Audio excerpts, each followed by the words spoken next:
Good evening, everybody. Welcome to Nirruption Talkshow. Um, the topic for today is parents and their influence in the lives of their children's goals and dreams. And on me, as I say on me, Jesus, with me on this post is, please can you introduce yourself, my co-host? Benjamin Oraka with the amiable co-host All Nesukis. right, Let's go. thank Let's you. have it. Thank you, Benjamin. All right, so yeah, let me just say that I think this is a very very valid conversation because over the years, I'm not just talking about me, but people that I speak to.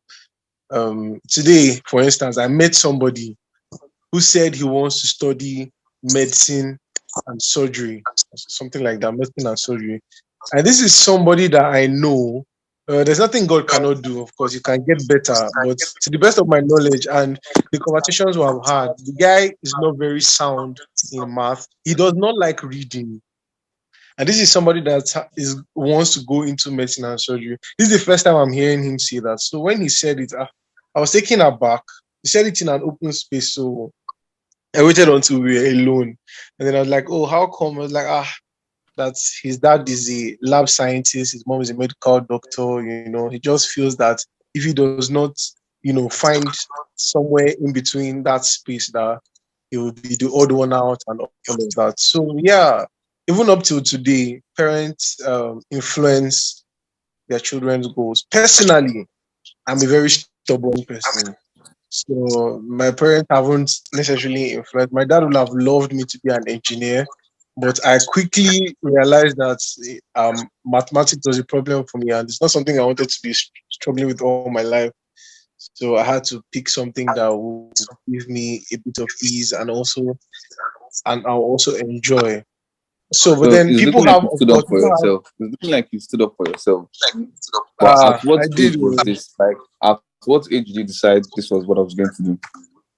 Okay, so when I was in GS3, I was doing very well in basic science and basic tech. So my parents were already like, oh well, this guy is already heading towards that engineer. But I knew I was struggling with mathematics, and like engineering has to do with a lot of calculation. So when I resumed in SS1, my mom went to do some registration, and then she came to ask me like, what class you be joining, arts or science? And I was like, arts. And she's like, well, okay, well, we'll discuss it. We'll discuss it much later. And they tried all their possible best to say, what are the things you can do in art? Do you want to be a lawyer? I said no. Why? Because I don't like reading. So it was a lot of back and forth, back and forth, back and forth. I remember when I was okay, so answering that question, it was at the age of 13. I was 13 when I got into SS1. So it was at the age of 13, or was it 12, 13? And I remember when I was going to buy a laptop for my 100 level, my dad told me categorically that I can't have an expensive laptop because I'm studying political science. That what am I going to be using a laptop for of over 200K to do? So he got me like the This is best. serious. This is a So serious something. it got me the barest minimum. In fact, when I got there, I had some specifications because I resumed with an old laptop. So this was me resuming for Omega semester now. And then, I had specifications, people saying, oh, Core i3, Core i5, 8 gen, 7 gen, all of that. And I wrote them down and I was like, oh, do you have this? Do you have that? And my dad was like, what and what is this boy calling? Please just give him something that he can use to read and listen to music, and they brought out one Pentium like this, and then that was what I, ended up with. But then, of course, along the line, the laptop gave way, and then I was able to get a better one. So that is my experience. I haven't really had that pressing. Although I feel my parents have also shaped like some of my choices. Like the kind of people I hang out with, my line of thoughts and all of that. But career-wise, I tried my best to make sure that that was all me. So Toby, let's start from you, and then we can just go around. I know, right? Because everybody has to actually have an experience, but not just have. We have also had some experiences here and there.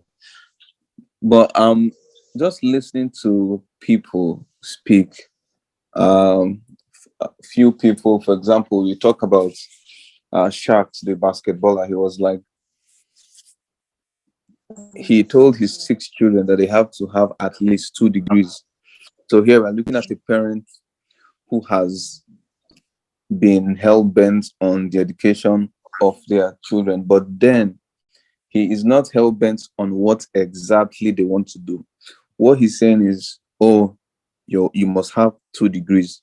I don't care what you want to study, but just have 2 degrees.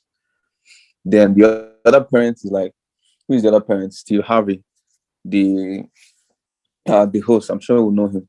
So Steve is like, oh, you mustn't even go to school to know what exactly you want to do. So he's of the school of thought that you can do whatever you want to do, but you mustn't go to a university or you mustn't go to an institution to get that knowledge. So he's also of the opinion that you can't force somebody to do what they don't want to do. You have to give them the free choice to do exactly what they have been called to do. Else, the person will be heading in the wrong direction and they won't find happiness, because the end goal, of course, is to be happy in whatever thing you're doing. When you wake up, you're happy that you're about to do this thing. I mean, you don't feel like taking breaks or leaves and all that. It's just something that you're part of. Hmm. But on a Nigerian personal parents note, chat too. huh? I think Nigerian parents left this group chat. I'm telling you, seriously. In fact, all of them, if you see my comment section now, man, only God can save me.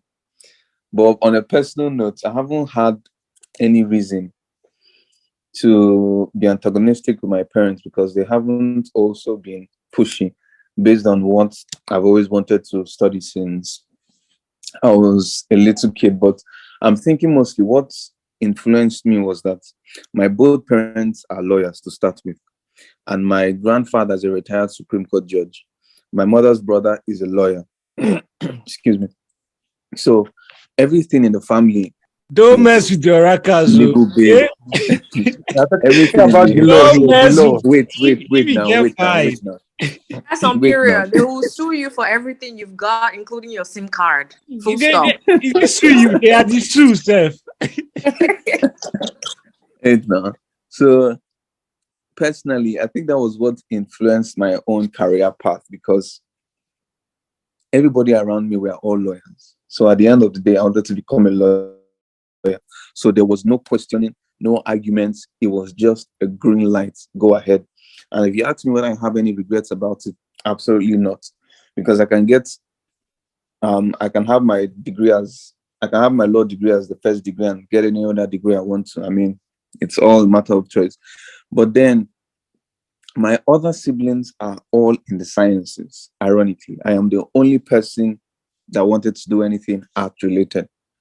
My brother is doing engineering. My sister is doing computer engineering. My other sister is doing software engineering. So I am the only one that chose legal aspect. So what's my point? My point is majority of the Nigerian parents will not even listen to what their children want to study. They have the opinion that it is either you run the family business or you do exactly what I want you to do. But if it's to follow that line that says do what you want to do on your own free will, that's where there's wahala with the Nigerian institution or the Nigerian parental management, whatever I want to call it. And I don't know if it's a good thing or it's a bad thing, but on a personal note, I'm not sure it's healthy, because whatever we're doing at the end goal, like I said, it all boils down to happiness. So if people are doing what they don't want to do, if they're being influenced to do what they don't want to do, I mean, geez, I don't even know how this is going to end. And I don't know how true this thing is about, what do you call it? And what is man's name again? That I'm sure we may know this man, but I can't remember his name now. That I think his father wanted him to study medicine, but he wanted to study political science or law, something like that. So he went and studied the medicine, came back and gave it to his father, then went back and did what he wanted to do. Was that not fella? Or is it? I don't know. I think No, it's I can't. Dr. Sid. Who? I think it's Dr. Sid, the musician. Oh, but like Fela Okay. sounds familiar too. I don't know. What do you mean? Okay. I don't know if I Fela's can't band. just yes. But that's my point is people have now taken the bull by the horn and they now have serious guts to say that, oh, okay, that's fine. It may take me 6 years to do medicine. Fine. I'll do medicine and I'll submit the degree to you as my parent because I honor you and I respect you. But however, I'm going back to do what exactly I want to do. Man, that's some guts right there. But obviously, ah, that's like I don't know, it's the minority because we are speaking of Nigeria. We're not talking about the abroad people now coming back home. What exactly is going on in Nigeria? So, Nesochi, you can go ahead and pass the mic around and let's hear what people have to say about this. It's an interesting topic, and I'm happy that we are actually Yeah. discussing it because one way or the other, whether or we believe it or not, it's going to have an influence on our decisions tomorrow. Like, what decisions will you make tomorrow if peradventure you come in contact with this kind of topic or a kid running up to you and asking you for help or assistance based on this? How do you advise the person or lead the person on the path he or she is supposed to follow? All right. Thank you. Thank you very much, Toby. That was very, very insightful. Before I pass the mic, I just want to ask this question, and then anybody, in addition to whatever it is you have to say, you can also chip in at any time. Feel free to just call my attention if you come up with an answer. So yeah, we have heard stories. The story Toby said, I think every rebellious child has heard that story, of, oh, you go and do what I did what he wanted me to do, take the certificate, and I'll go and do my own. I think most of us grew up hearing that story. But my question is this, because I was recently at a convocation ceremony, and okay, not recently, Sha. That was like 2 years ago. Nothing recent about that. Okay, so the Jesus. guy was talking. I was not the one graduating. I attended their ceremony. I won't mention the name of the school, but the guy was speaking, and he finished with a. He was graduating from masters, right? And he was telling his dad, "Thank you." Like this whole speech and whatever. He was telling his dad, "Thank you." That he wanted to study something else, but his dad was like, "No, I see this in you. You must study this." And he was like, at the beginning, that he didn't want to. In fact, that this same story that Toby brought up, he said that was what was on his mind.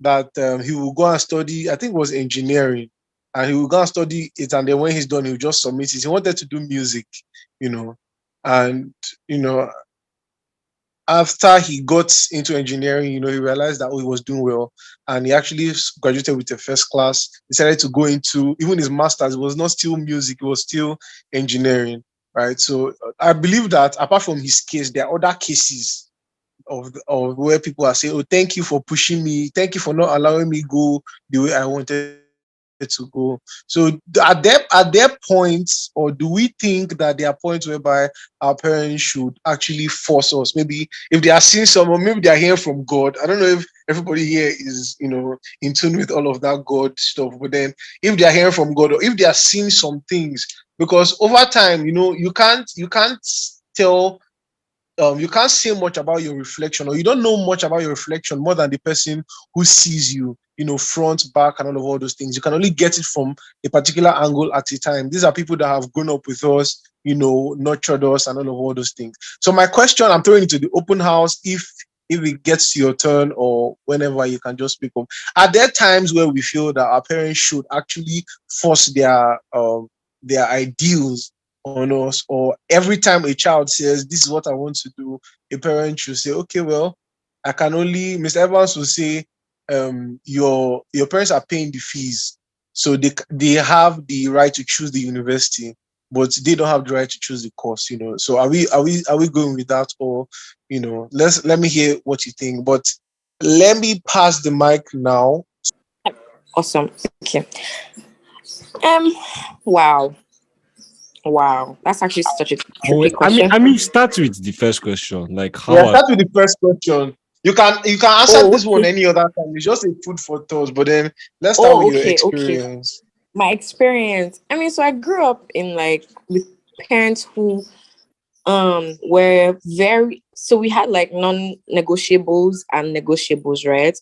I think my parents raised me in such a way that they kind of show you possibilities, and then they just leave you. They don't leave you to make your choice yourself, but they kind of guide you, right? So they show you, oh, this is what happens if you do A, this is what happens if you do B, and then obviously they trust that um you know what, well, now that I'm definitely grown, when I was younger, obviously, please, and my mom usually used to force me to wear clothes to church. I didn't have the liberty to pick, oh, this is what I want to wear to church tomorrow. So aside that, but now as like an adult, right?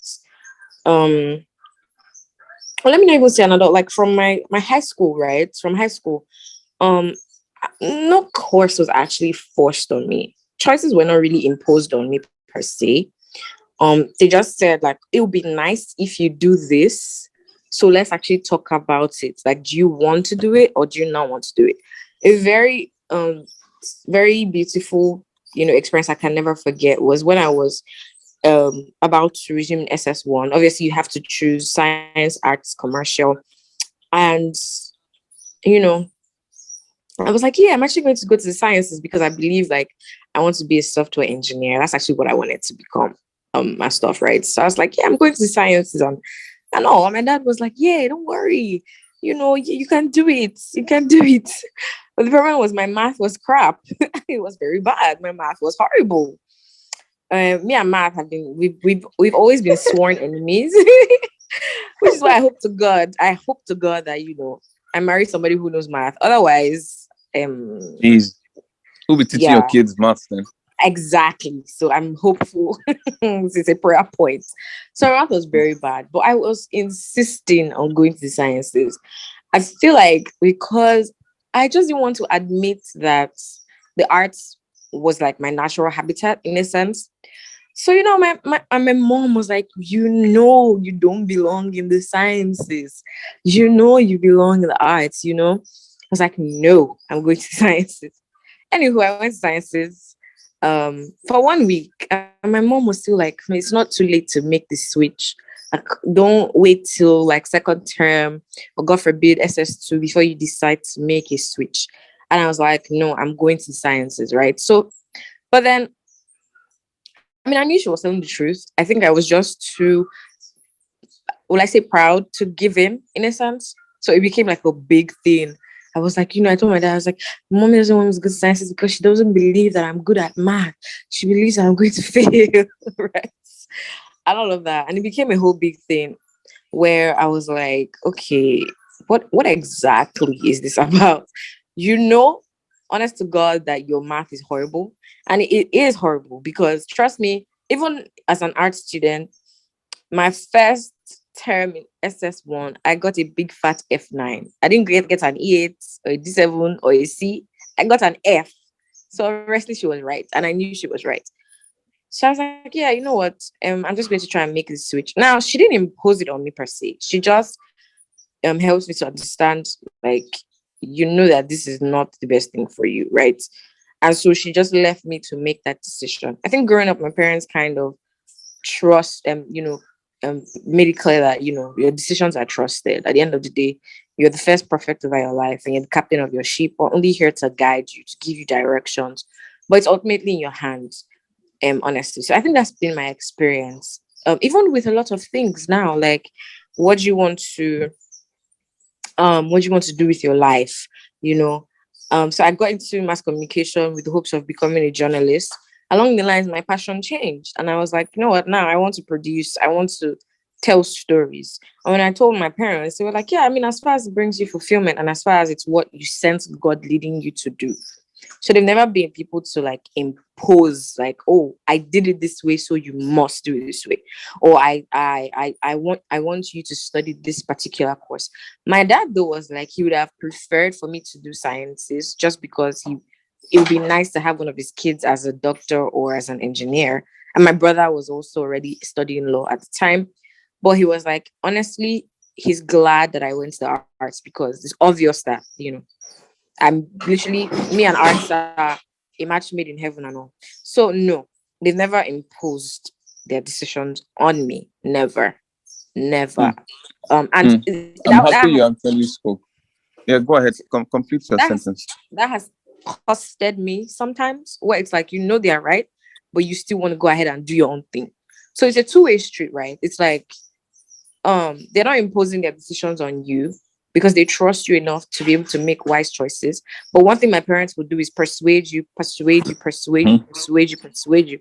So when you now finally make that mistake, or if you make a mistake, they won't say, "Oh, I told you so." They will be like, "Well, this is why we didn't want you to do this." So it's costed me and it's also saved me. It saved me. I mean, I don't know what would have become of me if I was stubborn enough to insist on sciences, you know. And then in some other cases, it's like I knew they were right. I didn't do what they said, and I ended up regretting it. I think, in my opinion, it's like the best way to parent because at the end of the day, there's some lessons that experience should save you from learning. I mean, the experience of others should save you from learning, but there are just some lessons that you have to experience yourself and learn. Like you have to know what it means like to be burnt by fire before you decide to never, ever, ever play Hmm. around with it again, Hmm. So yeah, they just guided me and left me to make my choice myself. Yeah. So it's actually amazing how you didn't just speak about the academic aspect. You also spoke about the most basic thing, like the clothes you choose, or the kind of haircuts you keep, Yeah. or the kind of shoes you wear. It's Mhm. actually an all-encompassing topic. It's not something that is static per se. Yeah. Because I've also had experiences with some hairstyles. I mean, not me personally, but with my brother. And the parents are like, "Oh, this hairstyle, it doesn't make you look presentable and all that." And with time, the truth is, with time, with the parents' advice, or the uncles or the aunties or whatever relatives' advice, you tend to see that they may be right to some certain extent. Like, as you grow up, you have more wisdom, you have more insight and understanding. So them actually, like you said, lately, the last point you made, the experiences are supposed to save you a lot of time from learning. So, but then there are some things you have to learn yourself. So once these things happen to you firsthand, the only thing is to fall back to what your parents have said and you're like, "Oh, if I listened to my parents, I mean, this wouldn't have happened." But the truth is, it's a 50-50 thing.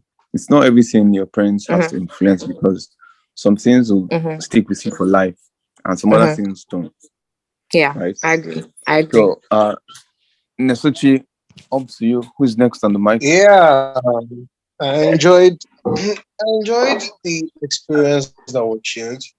Yeah, And me yeah, too. just It to was Thank touch really on you. nice. that part. You touch on that part. Like for me, like I earlier pointed out, I'm very stubborn. Up till today, like my parents don't like the hair I keep, and I'm Coconut just like, head. no, on this particular subject, no, no, no, no, no, I'm going to have my way. And well, eventually, I'm going to have to cut my hair, but then I'm telling myself that I'm going to do it on my own terms, not because anybody is saying you're not looking good and all of that, because it's just something I want to do. But there are other areas where like I've seen my parents Wait, affect me. For there's instance, one thing I just um, remembered that our elders they used to say that no matter the tree you okay, climb, that then they have seen what you cannot see. And this that's how they say it. That's saying Yes, yes, yes.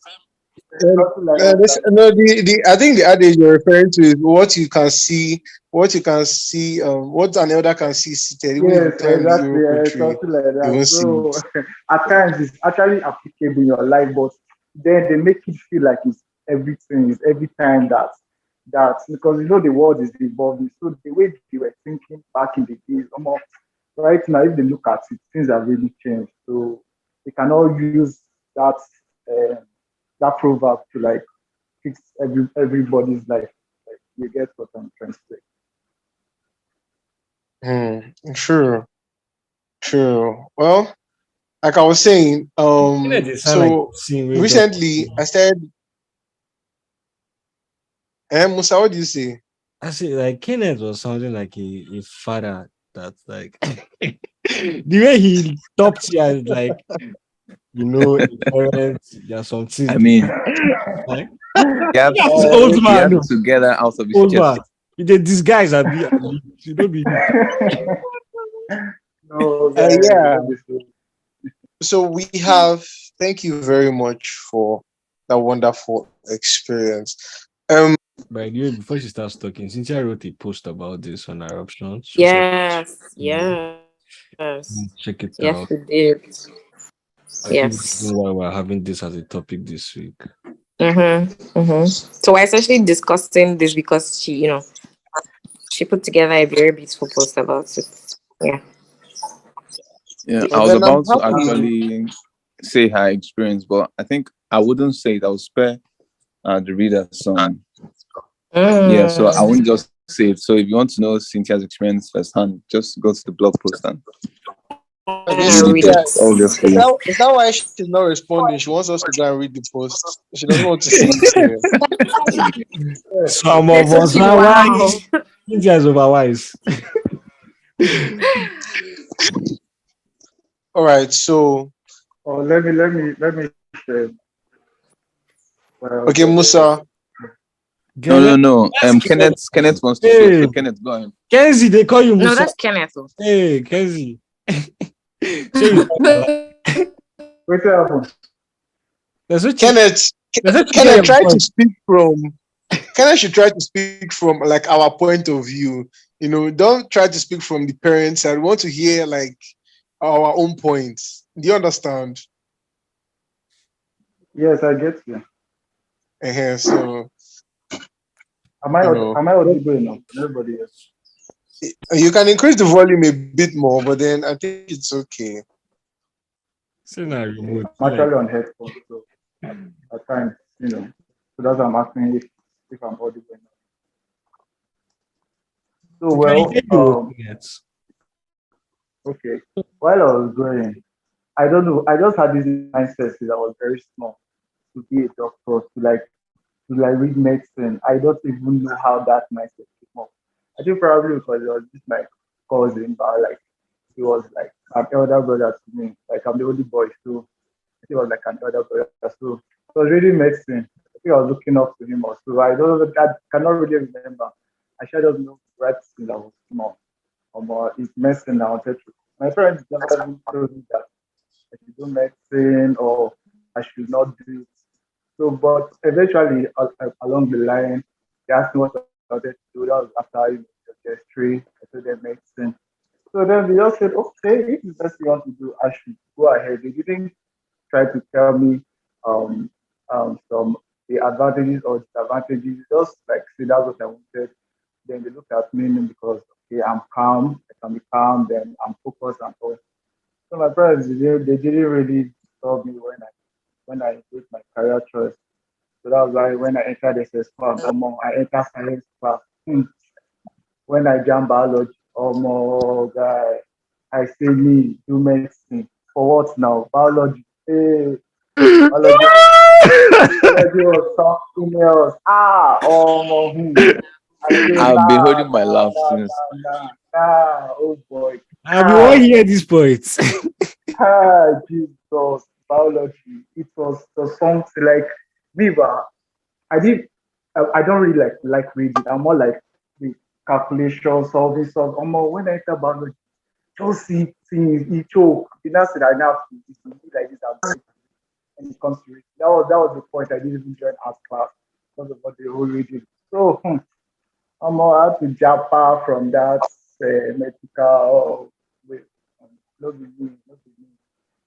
So then, eventually, I was contemplating. Then Mr. Sam was like, can I see this medicine and all? So the last, the big discouragement that I got was from a medical person himself. Like he told me that, this medicine you want to do, that you are advised not to do it. He was not talking about reasons why, because of how our country is and all. So after like already had that mindset that I didn't want to do it. So it was his own like what he said that affected me from trading career. It just made me to see other reasons and all. Then from there, I come to see say even blood self.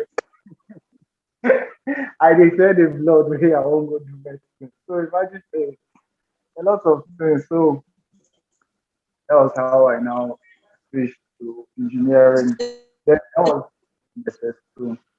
Hope everybody's following. Yes, boss. Go ahead. Yeah, so I'm in SS2 now. I tell Poppy say Poppy this medicine I don't want to do am again. Poppy just laugh. He say why? I say sir, funny enough, I didn't really know what to tell you. I don't want to start telling you more that is biology, blah blah blah.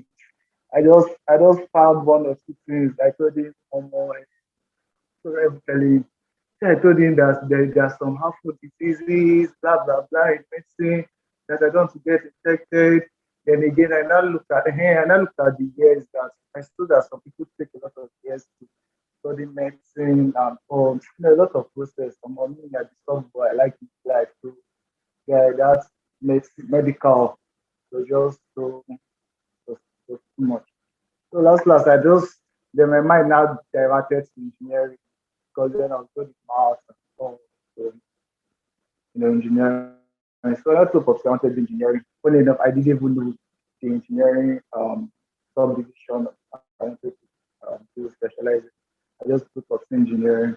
They asked me which engineering. I said I don't know. Then last more then till my SS3. So everybody have to be specific on what you want to do for your exam and all. So that was how my parents now decided that I should do electrical engineering.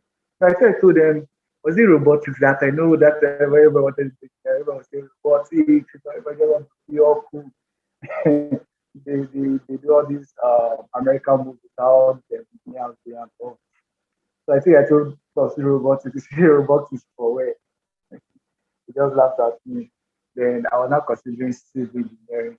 Then he was now talking me out of civil engineering, telling me whether it's not really profitable in Nigeria. So last, my parents made the decision for me to study electrical engineering, which I am studying and which is not as easy as or it's something like if I had the second chance of my would have changed to another engineering. So, but along the line now, my parents didn't really like force me to study what I'm studying. So I actually thought about it. So, to me, I just feel like um, your parents should actually like give you a chance to do what you want to do. Then they can also like help you out, like give you advantages and disadvantages. It's not left to you. They shouldn't force you to, you know, study what they feel is good for you because nobody knows tomorrow. Like the world keeps on changing every day. Hmm. Yeah. That was So very interesting, mm, Kenneth. Please let me just confirm. Are you still, pursuing your electrical engineering, or you have oh, abandoned all of that for freelancing? that one is another big question to ask. A Kenneth, lot of from your yeah. post on Nirrupters, you know, look at anything engineering. That's why It's I not had to ask. I've not seen Oh, any. I've not even seen a I single beg, piece of see, wire on your Kenneth, status. and digital So marketer we, like we this. need to know. almost like half of us here, the things that we enter university to study, see, they have all diverted into other things. Like half of us True, here. So true, true, nobody should just true. cover up because see, it's our system. Our system is not working the way that will like help us out after school and also, why not diversify into other things? It wasn't be, you know, just isolate yourself in your own career. Diversify. That doesn't like no knowledge is wasted. So eventually whatever you learn, you can still use it for life. Last, the electrical thing, me, I don't care for electrical. Even the school self, Yeah, even the school, I not gonna lie, no be my brain I dey use to do all the tests and everything. Most times, no way now. Everybody do it. Why start you with that? Hmm. So, there's That's no that's disguising really here. cool. Thank you There's very no much disguising. for being real with us, Kenneth. Yeah. That was very very insightful. Yeah. So I'm passing the mic to Emedion. Hi guys, thank you So so much. Emedion messaged me and asked me if I teach people how to drive. So please, can you explain to Uh-uh. us why you asked me that question before you continue? Which guy See, cast? don't take. See, you're bringing It's so true. private Why? matters Which into the guy public cast Conversation is we this space. had cast? with Why you, now? you brought it to the open. I'm I very bet you. curious. Wait, I'm very wait, how curious. does I just remembered it now. So I think it's a family conversation we should have. Okay, Or no, I think Emedion, I do you think I think? should actually say it. I'm hoping to learn to drive. This was actually my Okay. aim for August, but I wasn't able to realize it. It was a goal I had, but I wasn't able to achieve it. So at least before the Oh, year out, I want to learn how to drive. So at least little things like running errands or maybe buying fuel, doing school runs, I could do that. I mean, this strike has turned me into a jack of all trades.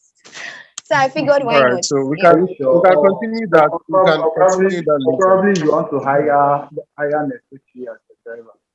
I didn't get what Kenneth said. Probably she wants to hire you, and so you tell her yes, so that it is All right. We'll get back. We get. What she knows I'll actually follow up. That was just on a lighter note.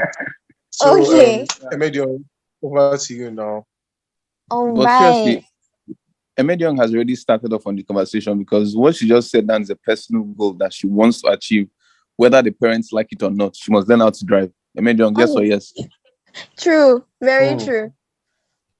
Very true. Okay, so it's been a wonderful conversation this evening. I mean, hearing from different people, it just like gives me more insight, like into like knowing you guys personally, instead of just as people Hmm. on the option. Hmm. It's nice. I Emedion, like. what's your motive? I don't have any ulterior motives. I promise. if you are So sure eventually to they if do you are what I sure ordered versus what I got to beware. let me just share my own experience. I'm a medical student currently. My dad read pharmacy in university, and my mom read English language. My mom is currently a teacher in a private school in Abuja, and my dad is a consultant. He's a business strategist. So you kind of see that. Okay, well, my mom is like the only person that really followed through with what she read in school. She read English language, and now she's a teacher. So it kind of is still related. My dad read pharmacy, and he's currently a business consultant. So I wasn't really brought up. I appreciate the fact that my parents did not cage me. If because there are a lot of things I'm good at, aside from I went into okay, let me say why I chose to read medicine. Because of course my jump score was good. I mean, and then my WAEC was also good. Like when my jump score came out, and then my WAEC came out, we were looking for okay, what are you going to read in school? Because I already went into science class. I always knew I would go into science class, but I wasn't fixated yet on what I wanted to do as a career. So my parents are like, okay, you had I don't see my score. Because somebody's score might be higher than mine, but it was a good score. And they were like, okay, you have a good score. If you shoot for medicine, you could get it. And there's this Nigerian mentality, really. Like, there are some career choices. It's like you are the zenith of society or something. When you talk about stuff like medicine, you talk about engineering, you talk about law, you talk about architecture, you know, Yeah, those are the pillars of society. not like the pillars of society, but you have some certain prestige. So, yeah, I still notice it sometimes when I introduce myself and they're like, okay, so what school are you in? I'm like, I'm University of Ilorin. Okay, so what are you reading? Medicine. There's this, nobody says anything, but there's this, Yeah, very reading true. Very medicine. true. Some people take it a step further and they be like, that means your brain is hot. Well, not necessarily. It's a career choice. That's all it is. You know, you could be reading mass comm and you're excellent at it, but people do not just see it as it does as mass comm. You could even be doing agriculture and people just commonize it. I don't know why it's like, well, I know why it's like that, because when our parents were growing up, those are the people who made all the money, the doctors, the engineers, and all that. So I do understand that. What I wanted to say is I appreciate the fact, because like Amiolua said, it's a two-way street, it's a two-way street. I appreciate the fact that my parents opened me to a lot of possibilities. Even till this holiday, a few days ago, weeks ago, actually, my dad told me, you are reading medicine does not limit you to only the medical field. You could decide to finish reading medicine and decide, okay, you don't want to practice, but you could build a hospital and run it as a business. You could decide that, okay, you're done reading medicine, you do want to specialize, you could go ahead to specialize, you could go ahead to practice, I appreciate the fact that it has always been left open for me.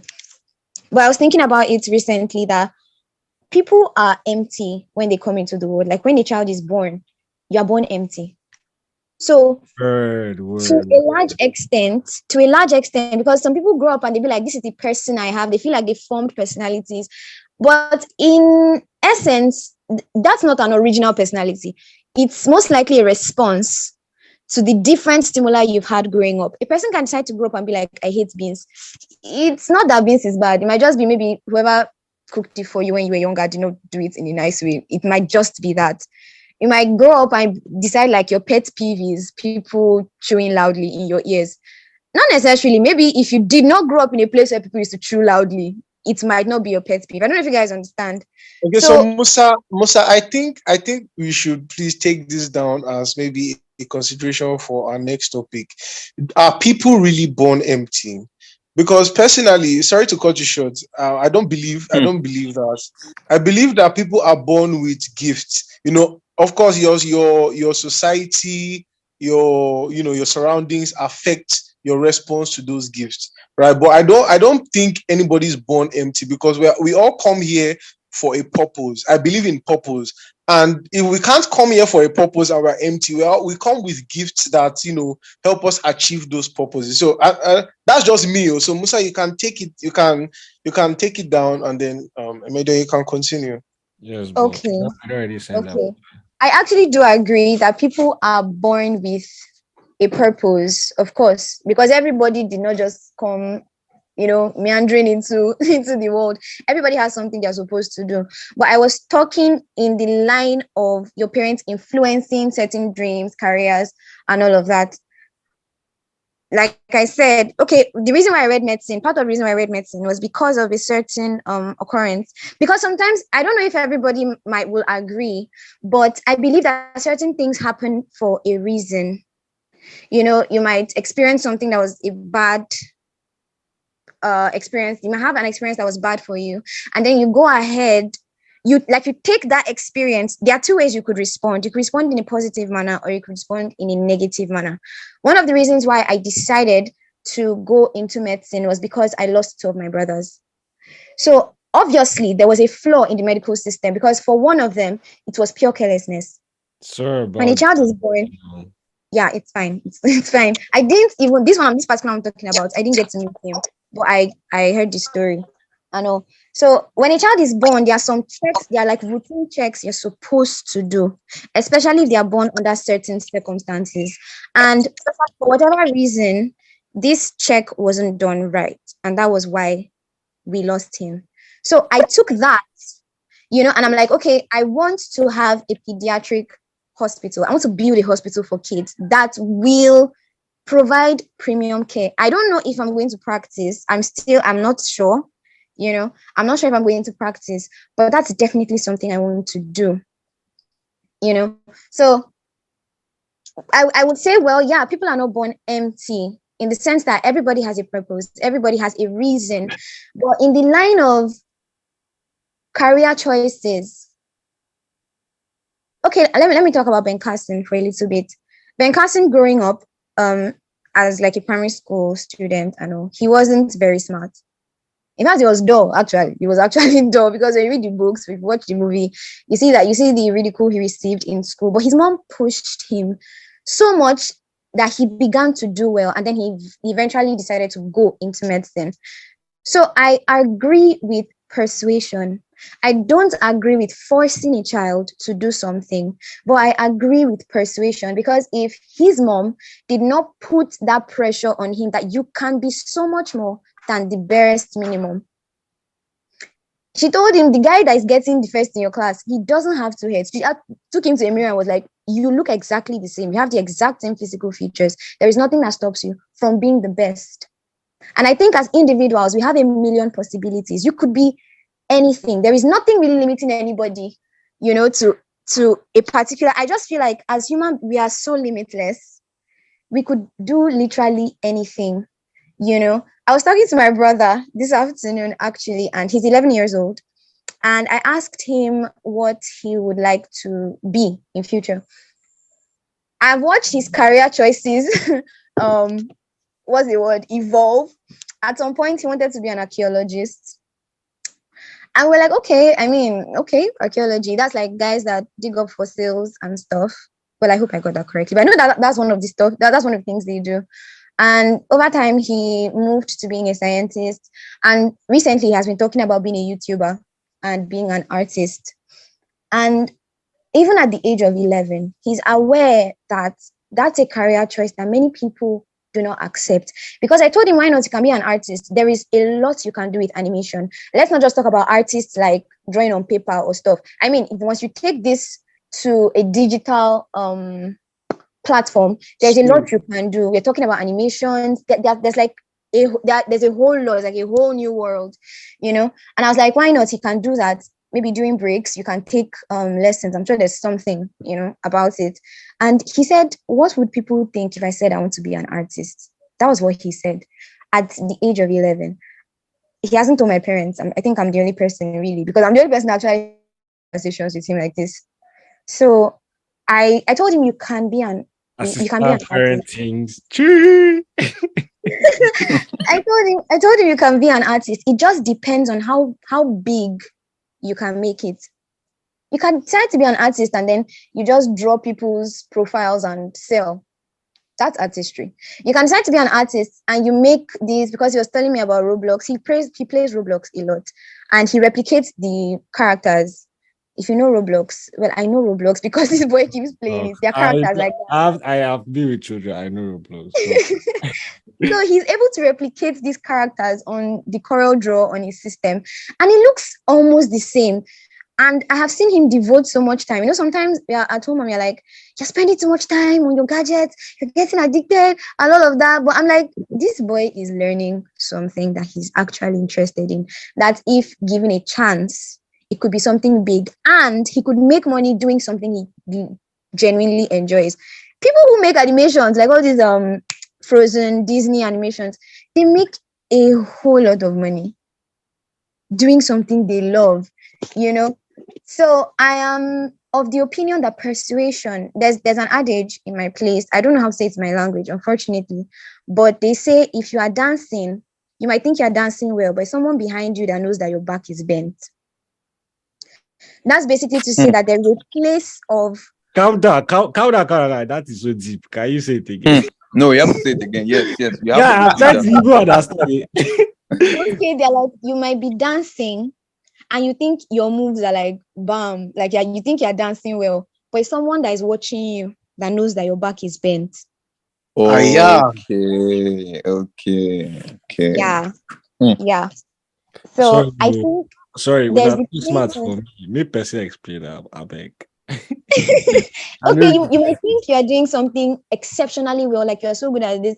Let me borrow Amiolo as example. She felt she was being driven in wanting to be a science student, but her mom that has known her, has observed her, knows that math is not really the best choice or option for you right now. I think you could do better in something else.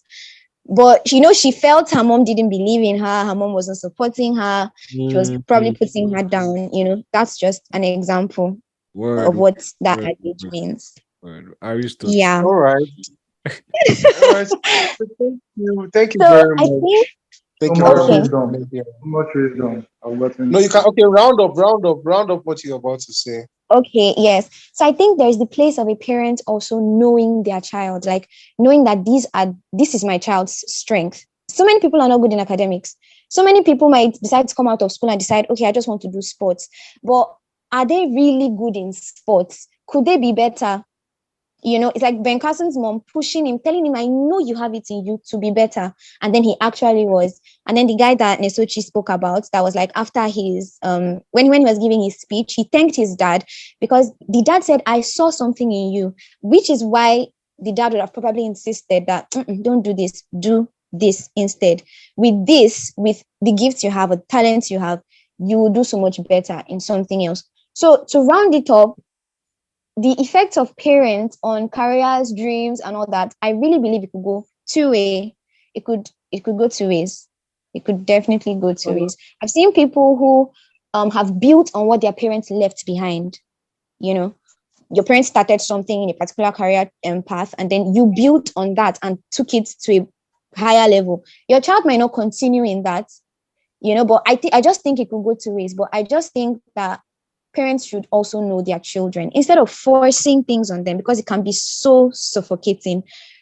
I can tell you that it can be very, very suffocating. So know your child, know their strengths, know their weaknesses, and ultimately just what's the word? Oh my god, cheer them on, be their supporters, support whatever decisions they make at the end of the day. Because this life, you cannot leave it with them inside. It's just one person at the end of the day, So Yeah. my 2 cents. All right. Thank you very, very much, everyone who has contributed and our listeners. Thank you very much. This has been an insightful time indeed. I'm happy we're having these conversations. Last week we also spoke a bit about our families, and I feel in this process we are learning to become better parents. The journey becoming that star parent, that bomb parent, it starts now. So thank you everybody for joining. I'll hand over to Toby now to also say something before we give it to our president. Okay, it's been quite an insightful time, of course, from our vast experiences and how we've been able to interact with other people that have the same dissecting or same opinions. It's been quite a ride, ranging from the siblings to friends and acquaintances, and how we can, or rather, how we have been able to uh how we have been able to be part of our parents' decisions one way or the other, not just academically, but socially, in the clothes you wear, the hairstyle you keep, or I mean, in the most basic things, in the most minimal thing. It's been actually, it's actually something that happens every single day, right? So our major aim here is to let us know that, look, it's a two-way thing. It could go one way, it could go the other way. The first way being that your parents can persuade you to the point that you actually become what you're supposed to be. I mean, in the long run. And the other way is that you can actually, your parents may not persuade you, but they will allow you to do what you want to do. And the third way is also that you may be influenced by your environment, by your surroundings, to do exactly what is being done around you. So it's not just a one-way thing. There are various heads to the coin, not just two heads, as they would say, but there are various heads to this coin, right? So, Your Excellency, sir, give us one or two words so we can round up this conversation. Some presidential points. Nah, stop today. I beg. Thank you. Oh, wait. Excuse me. I was wondering, Toby didn't talk about his own story. Everyone has told a story. He was just See, telling us. I did. I was after, what's his name? Toby Nesochi did. now. Toby spoke after me. Okay. You went to go Yeah. and eat, that's why. Yeah. He had to quickly check on his clients. This is money we're talking about. So, Secure the bag. Secure the bag. Okay, so I don't know. So I think we can round up here. I don't know who's gonna do that for us. But yeah. has Musa Musa, spoken? Musa, round up. Tell us You have not spoken. You have not told us anything. All those Musa, when tell us, and then round up from there. Exactly, you, Musa. Yes, you. Talk about who's going to do that for you, sir. We get from Yes. you. We get from you. Okay. I mean, first of all, like I'll just say that see, in this thing, discernment is key. Like I've noticed from being in a big family, and also like at this point, having so even my siblings, right? It's quite a big family. We have triplets, and then one of my sisters has two kids, right? I've just seen from kids that when human being, God, they are just too complex, and you can't use like you have to really understand that each human being is actually built different. I mean, we're similar in a lot of ways, right? But like, if you are carrying the understanding you have of one person and you're trying to implement it on another, you might get it wrong, especially like in this age that so many people can be attracted to so many things, right? So I mean, that's the biggest thing I've learned. That discernment is key. For those of you that knew me in school, you knew that I was all over the place. Like I was in chapel, oh, I was in field, oh, and I was, like in class as well, right? And I think I'm lucky to like be this, I don't know, explorer or something because Versatile. I don't know. If you want to use that word, but I think I had like a dad that was like okay, there are two ways of seeing. Maybe because we had, we're like six children, so and yeah, I'm second to the last born. So it's like he got tired, right? Because like Toby, my dad is a lawyer, like his degree in law, my mother degree in law, firstborn degree in law. So like, and God, I knew I didn't want to study law because we had a library in our house and I could see those books. I was like, why do you kill yourself? That's why like people like Toby, I'm like, oh more, you're on your own, no. Like, you guys are the journey you're on right now. It's a long one. That's why I respect that, right? But like early enough, I knew that like anything law, I didn't want at all. But at the same time, before going to Faith Academy, I actually got admitted. I didn't. If you live in Abuja, you should know Lead British. So I was actually supposed to go to Lead British, got admission, but last minute, right, guy, I now went for the interview for FA. Like, if you see the way I wanted to fill that interview, God knows. I even spilled, I think, stew on my clothes. Right in FA, they do this thing where you have to wear white, and it's kind of like the Kikos, you have to keep your white, blah blah blah. I spilled. I don't. How I entered our school doesn't make sense because I need to check like how they review honest Divine orchestration. guy, I beg. Well, like because I tried all my I could do to not go because I actually wanted to go to the British. I was coming off a British system, like my former educational system, right? And it's just continuation. And it was easy because I knew first of all, I saw the toilets, I saw the environment, I was like, God. If you've been to a boarding school in Nigeria, this will not sound straight. Anyways, but yeah, I went to Faith Academy, right? And my dad was always free with me. Like he never even pressured me since primary school, like to get good grades. He's the kind of parent that's like you bring the report card and it's like, okay, like it's good. Oh. Now, even if you come like with a 50 something percent or 60 something percent, it's good, but you can do better. It's not like he doesn't get violent on academics. I don't know if that makes sense. And for me, I feel like that was the greatest gift I received because it allowed me to truly explore the beauty of knowledge, the beauty of like now I know and I want to know, right? Because I feel like it is interesting and it is just a beautiful thing to like know things, right? Not that I need to attain X or Y, right? And probably that's why like I'm not really an ambitious person. I just want to know, like for the sake of knowing, because I feel like by the time you know, you discover yourself more. Because yeah, I mean, we're going to have the conversation next week now that Nasuch has put it right. But I feel like we're just experiences, and in my opinion, the more experiences you have, the more you're able to like discern things, and more you're able to understand yourself. I think that's something that a lot of people like probably don't get.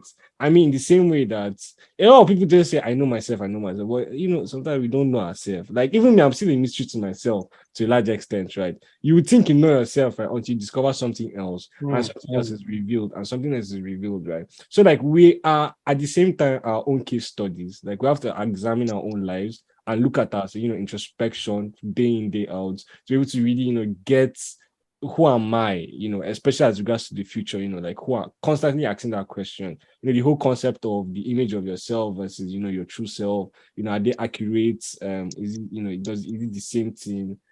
Anyways, boarding school, like two of my classmates are here, Toby, that gave me headache in class. Yes, just to God. Anyways, I've forgiven you, but the guy just he pushed my boundary, man. Like I think because of Toby, I got the best grade I ever got like in my life in academics because he's like Toby's just brilliant, anyways. But like I was Overall destiny, positive influence. That's so cute. That's really cute. but see, forget I had my own territory. Like when you come to the field, more forget it. Oh Nothing shit! for you. So that one I can boast about it. No, like Let me brag on Musa's behalf. I met Young. I thought we were friends. Okay, for Toby's sake, let me allow peace reign. Good. But anyways, no, Toby is so that's why for me, like I understood, I was like, okay, Toby going to law makes sense. Some people that are going to like, I was like, are you sure? But let's not open that table. But This anyway, guy. that's what you don't talk. Oh, that your friend that you said you're not sure. You went behind the scene and told the guy, are you sure about this? So you don't even. You people should call names now. Check this table. Call names out. No, that's such I don't go call name. Make I don't lose my friends. Well, anyways, like I've always been all over the place. And that's because like my dad has never forced anything on me. Then when it came to time to go to uni, I was an art student, right? I hated basic science, like especially like because I think basic science gave me PTSD stuff in school. Like Mr. Tosin, oh god, he's a good teacher, but like guy, there are just some things that are like no guy, like that was that was that was not it, guy. It didn't. Some guy, it was giving some guys, but it wasn't giving me anything. Like I ran away from that basic science, and to me, basic science like you presented the whole of the science field in my head. I was like, now everything I go taste with this. I don't want that big. So I got to science. I like I got to art class. I chose art class from for senior secondary school because it was more self-expressive, and I've always been like an expressive person. At the point we did poetry, and all those things. So yeah, going to university, my dad obviously wanted me to do law. I was like, see, thank you for all you have done in my life. But I see this decision. If I have to, like this one, I will say no with my full chest. And like he didn't even push it because I was also a stubborn child. Like honestly speaking, even up for Peter Academy, right? I don't even want to have like me. I wouldn't like to have someone like me as a child because like I was a coconut head, man. And to an extent, it helped me in my exploration because if I wanted to explore something, I'll go ahead and explore it, right? Whatever you said was your personal business. At the end of the day, and I would just go and find the fields, try and acquire the knowledge. And I think that's what helped me to actually study what I study. I study global studies, like bro. Some people don't even know that exists in life, right? It's like how is that a degree? But like I studied that, right? And to me, it's the mindset that I got at the end of the day. It's quite painful because like you get to see things from a lot of angles, which makes this Sorry, you studied what? I think it was global studies. global studies. Mhm. That's literally everything.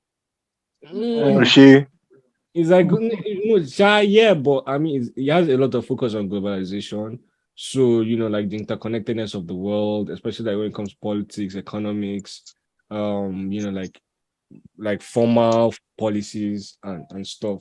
So I mean, for me, that was like it was like me in an academic form, and I loved it. A lot of my classmates were like, they hated it in uni, right? They did not like it. But I loved it because like, it gave me the mindset of exploring things. It gave me the mindset of looking to like how things are connected, right? From one industry to the other industry. And I felt like it was a good representation of how my mind works in a way, right? So yeah. I mean, conclusion is that, I have realized in life that each person is different. So, when it comes to goal setting, you really cannot say like what it is, right, that will influence a person. I like now when I was a child, I was nothing like my dad, but like through my dad not being so forceful on me, I see so much of him inside of me. It's so crazy. Like sometimes I like the way I sit, like the way I fold my hands, like I'm like, guy, what is this? It's like, his image, right, by not being forceful on me has somehow taken shape inside my own life. Mm. Like it's just crazy. And so, that's why I'm like, it doesn't make sense sometimes. Like you can't really say what is the template I've learned. Like you can't, because some people have said like, it doesn't make sense that your dad did not force you, right? And then like I look like him a lot now. Some people have thought that by him forcing me, I will resemble him because then I will have done law, blah blah blah. But no, it's by going my own path that like I actually resemble my father in terms of mannerism and all of that. So yeah, discernment is key. Like we should also learn, we should always be careful how we are guiding people, and always, most importantly, like the time they are in. For example, like Emedion's brother. I'm like, at this point, I'm glad that she's actually doing that because parents won't understand. Parents are very rational, right? So honestly, when they're giving you advice, like my dad telling me to go to law, I mean, from the economic standpoint, it makes sense. And they're trying to protect our future as well, right? And when you're young, because you don't get responsibilities, you don't chop free food, you don't under roof, you don't think about the economic aspect of anything. It's not like passion, passion, passion, right? But they think that way for you, and I think that is good. But I just believe at the end of the day, right, even the economic argument is just really about value. Like if you are valuable, they go find you. No way, no way. Like people will always find you. People pay for value. What is it in a lawyer pay for? Is the value of a lawyer that people pay for. Is the for a major that wants to become like a doctor, is the value of a doctor that people are paying for. Like for Amiolua that wants to become, a producer, is the value of production that people are looking for. It's not, I got this, I got that. So many, like we're seeing in our generation right now, people don't get degrees, but they get value, and people they're using that value more than your degree, right? So I think at the end of the day, the whole point is that even with your degree, so-called degree, right, you get value. What's the actual value? Because that is the monetarily, like in the market, it is that will sell more than anything else that you have. Or more, I keep quiet now. Sorry. Later, you say that Kenneth is talking like an old man. You said these guys. I did. You said. Thank you, President Otoka. Thank you for building me. I made you did my matter last week. You won't enter my matter again this girl. Me and you. Well, not to talk now. Not to talk. Calm down. Nobody knows you. Kenneth, today my side. You know if you do me anything. Musa the wise man. Oh yeah, who will close us up now? Like, I mean, There was a question. I want to ask you a question to everybody. Hello. We didn't hear you, boss. Yeah, with Yes, you, so with like, you. so like, there are some of these families that they have like this passed down, business and role um that that leave the children, especially like the firstborn, with no option but to continue to go down on that career path. Do you think like it's actually left up to them to say no, they cannot do it? Like it's already like a family legacy. So if they don't do it, their family is crashing down or something. I don't know if everybody gets what I'm saying. More at this point. So your destiny has been pre-decided. It's like maybe you were born into monarchy. You're like, oh, you don't want to rule. I feel like but that is something. happening now. We know a real example now, but I will not call names. They don't come pick us Shake up, this table, Musa. Exactly. Internationally, shake this table too. I think genuinely some things, for example, there are some brands, some clothing brands that have existed for years. And it's because I don't know specifically if they are passed down families or anything. But I think in the first place, why do they keep the business in the family? I think that's even the first question we should ask. Why? Why do they keep the business in the family? Mm-hmm. Heritage. Anybody? I'm not talking about legacy. now. Not like ruling, but let's talk about like businesses. Why do they keep the businesses in the family? For the family name, to Yeah, that's protect the what I family said. name and for its The legacies. family name. The name doesn't have to change. Somebody else can No, be in it's charge. a The constant name name. is But I mean, like from a business perspective, it's about ownership now. Like the business, like is ownership. If your family is on it, you have more decision making power at the end of the day, right? So you want, yeah, you can hire somebody that can be your CEO or director or whatever, but then you want that ownership, owner's equity at the end of the day To too. remain in the family. Mhm. Exactly. Yeah, okay. because I Because still keep telling. Yes, no, go on. Emilio, go ahead. Sorry. Okay, let me go Okay. ahead. I said, oh, let me just go ahead because I did read a book where the guy did not want to continue the family business. He wanted to do something totally different from what the family business was. So he did hire someone to be the face. He was still the face of the business, but someone else was making the major decisions and then passing it by him. So he was still doing whatever it is he wanted to do, not connected to his family business. Like you can have subsidiaries in a business, but he created this one alone. Like it stood on its own. He had someone who was the face of that particular business because his parents were so against it that they didn't want him. They didn't want him to be affiliated with it at all. So he just got someone that was the face of that business. The person, he was always the one making major decisions. If there's any signature, it's a signature. But there was someone else that was the face of that business while he was putting up a front of still managing his parents' business for this veto power thing. So I think I don't think I'm in the best place to speak really because I've never really been in it. I don't really understand the dynamics of it. Like you said, to preserve the family name and legacy and all of that. I don't know how serious it is, like when you are actually in the situation or in the predicament. I can't really speak. But I just think that you should be able to have subsidiaries, of a business. It doesn't matter if we have always been doing clothing line. You can start doing perfume or something. Same name, but just perfume. Or like I, same name, but you can still do whatever you want to do. I don't know. I mean, I That's just think what Mhm. it depends on the family. Oh. Toby, you speak. said. I think it depends on the family, but I think Toby wants to say something. Go ahead. Yes, Oh, it actually. I actually wanted to say what Emilio wanted to say. That I wanted to say at the same time. oh. Mm. Mado, telepathy. So it was based on the fact that um you can run your family business, but it mustn't be you in person. You can do it with a subsidiary, like you can do it with a third party, and at the same time run your own business. But the thing is, it depends on the family. Some family take it p, in the sense that it must Yeah. remain in the family and it must be the child that must handle the business. And like I can't remember who made mention that your fate in life has already been decided for even before you are born. Yeah.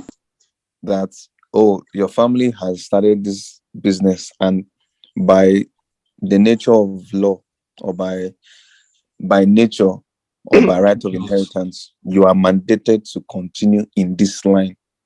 I mean, and Yeah, you can't do exactly. anything. Some people just Mm, abdicate from the position and say, oh, I'm no longer part of the family or something.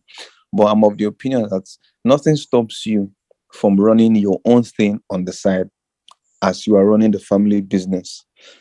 I mean, some family take it strict, others don't. But on a personal note, I'm not sure anything should stop anybody from doing their own thing, even while they are also running the family business. Musa, you are saying something? Okay, so I'll give three case studies. The first one is on the I think it was Louis Vuitton family one. The second one is on a book called The Millionaire Next Door by Thomas Stanley. And then the third one is on family businesses like in Catalonia, that's in Spain, right? Let me start with Catalonia. So most businesses in Catalonia, right, I think about 80%, if I'm getting that right. Around that percentage, right? 80% of businesses are like succession businesses. So like it started from families and it's just like family passing on to passing on to passing on. That's case study one. Case study two, right? The book Millionaires Next Door. So this was a study of millionaires in the United States.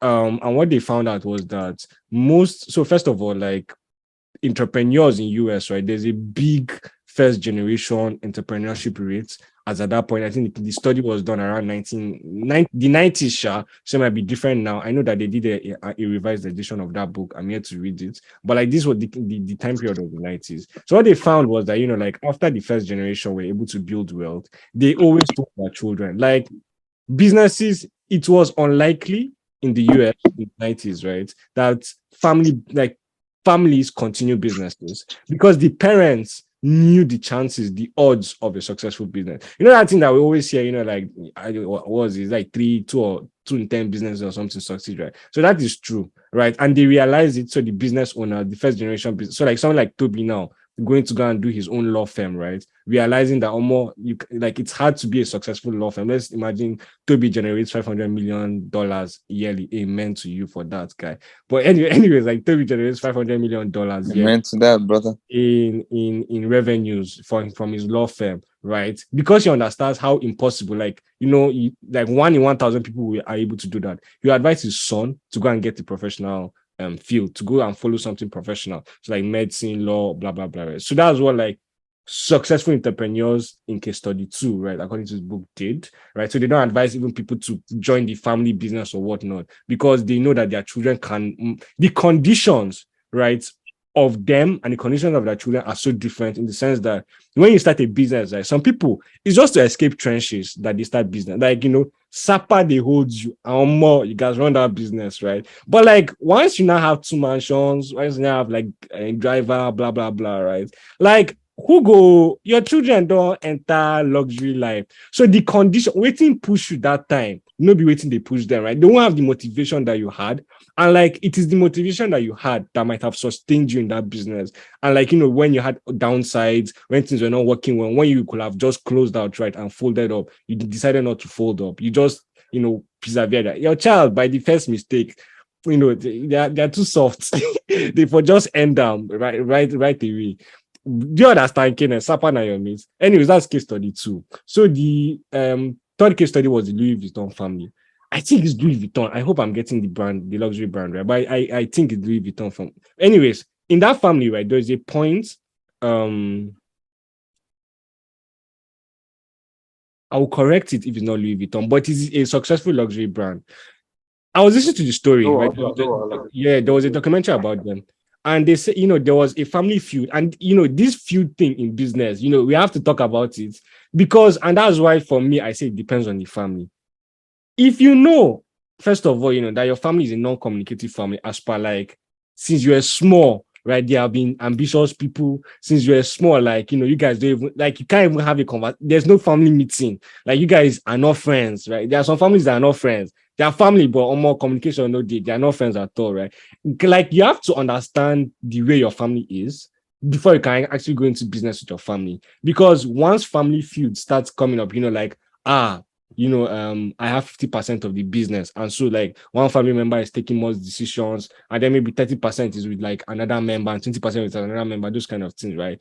And then, 2 people now start ganging up against one person. And I start to think that these guys are not even related because really are fighting. Anyways, that's what happened with this family, right? And at a point, the person that now took over from the business, he went to strike a deal, I think with Goldman Sachs or something. And then like Goldman Sachs bought out, his siblings, right? But at the end of the guy was assassinated, right? So, I mean, in that case, but the guy was not also doing well in the business, right? He was not pushing it well. And, it required the intervention of like professionals to come and rescue that business, that luxury brand at the end of the day. So, I mean, 3 things like here. In the Catalonia perspective, I can personally tell you, that their families are tight as per, and so it makes sense to, like, they sit down, they eat lunch together, family time together. So it makes logical sense to me, like, why their businesses pass along across generations, because the family are close like that, right? Obviously, like, not everybody, but I've seen that for most people, it's that way. For the Americans, like, it makes sense because, it's real that because you have a successful business, it doesn't mean that your children too were able to run that business as successfully as you, right? And you that you have equities and you have shares in that business, if you can put a mumu child, sorry for using that term, but if you can put a mumu child, like the value of your company reduces. So like it's your own interest to get the best person possible to run your business, right? And then like in the family foods case, like we really need to know if our families is the right families like to have business with. I feel like some families like you can't have business with your family members. So like don't whine yourself. If you know you can't have business with your family, just tell yourself the truth and move on. Like don't be sulking, his family, blah blah blah. Don't do that to yourself. Yeah, I think So absolutely, absolutely, I do. Mhm. so Facts on facts basically, on. now the point here is that no matter the family legacy that has been passed on to you, that it doesn't still stop you from also doing what you personally want to do and all, right? So Yeah, depending that's it. on your family, the Okay, condition. yeah. Like what But I said. I yeah, think for some people, it will not just be the wisest decision to just start your own thing. So for some people, it might mm, be best that they run it secretly, really. Some people can bring it out and then it's not frowned at. So I think it just depends on your family as well. yeah. So, Sorry, guys, it's not Louis Vuitton. I just confirmed it's Gucci. Yes, I knew I was getting that wrong. But anyways, the Gucci family, the Gucci brand. That's what happened. What I explained. But anyways, let me keep quiet now. Just for correctness sake. time don't pass, so 22 minutes. Yeah. Musa, I will not allow you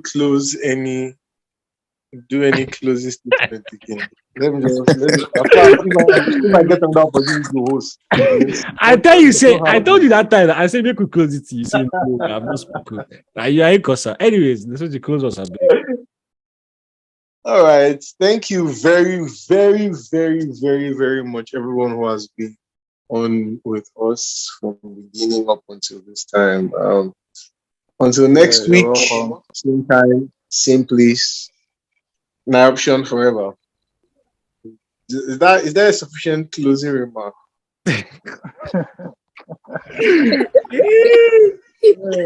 You may need to share the All right. group. So yeah, let's thank God for. Sorry, I beg you. Toby, Toby, please, This guy is such a Toby, pastor. help me out. No, no, I mean it's a fair. No, it's all.